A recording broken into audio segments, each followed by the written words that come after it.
C'est pas parce que ça a l'air cool que tu devrais le faire. C'est quelque chose qu'il faut absolument que tu comprennes quand tu as un TDAH. Il y a plein de choses qui vont te stimuler, qui vont te donner envie sur le moment, parce que tu vois quelqu'un le faire. Par exemple, dans son business, tu vois quelqu'un, il fait des vidéos YouTube, il est consistant, ça donne trop envie parce qu'il fait des vidéos hyper bien, etc.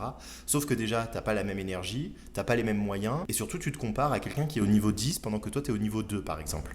Ça, moi, ça m'arrive toute ma vie, ce qui fait que du coup, j'ai toujours cette impression sous-jacente et intérieure, en fait, de ne jamais être assez, même si c'est pas le cas, parce que en vrai, bah, je le vois avec mes clients, j'ai des résultats, ça se passe bien, on avance, il y a des gens, ils font des gros bonds, des gros sauts en avant, j'arrive à détecter leur blocage inconscient, bref, j'ai quand même pas mal de compétences, et surtout, dans la vie, je suis pas nul en fait, donc j'arrive quand même à m'en sortir, je vide mon activité, j'accompagne les personnes à le faire aussi, et pourtant, j'arrive quand même à me dénigrer et penser que je suis nul. Pourquoi? Parce que je me compare à des gens sur lesquels, en fait, il faut pas se comparer. Tu peux admirer, on va dire, la réussite de quelqu'un, mais sans devoir te dire que tu dois faire exactement la même chose pour réussir. On a tous un chemin qui est différent pour atteindre la réussite, et d'ailleurs, notre chemin, il est unique, même si on vous fait croire dans tous les réseaux sociaux que bah, ma méthode va vous permettre d'atteindre ci, c'est cette méthode qu'il faut utiliser, c'est ça que j'utilise avec mes clients et ça fonctionne, etc.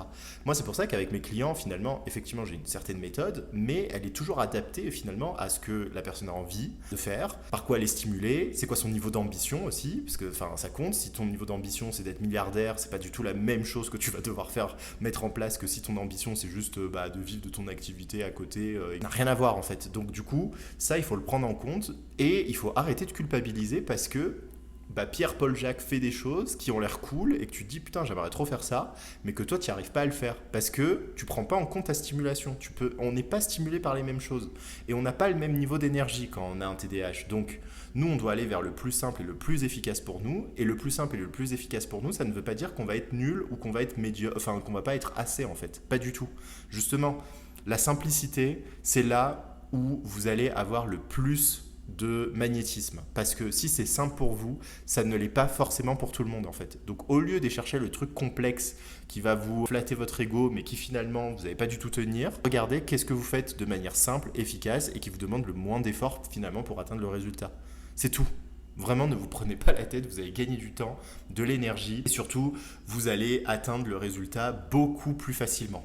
Vraiment, prenez en compte que votre énergie, elle est précieuse, donc on ne va pas la dilapider à faire des trucs qui finalement ont l'air cool sur le papier, mais qui nous, ne vont pas être stimulés, on n'aura pas de dopamine à le faire et on ne va pas tenir sur la durée. Voilà, tout simplement, ça va aller plus vite et voilà, je vous fais gagner du temps.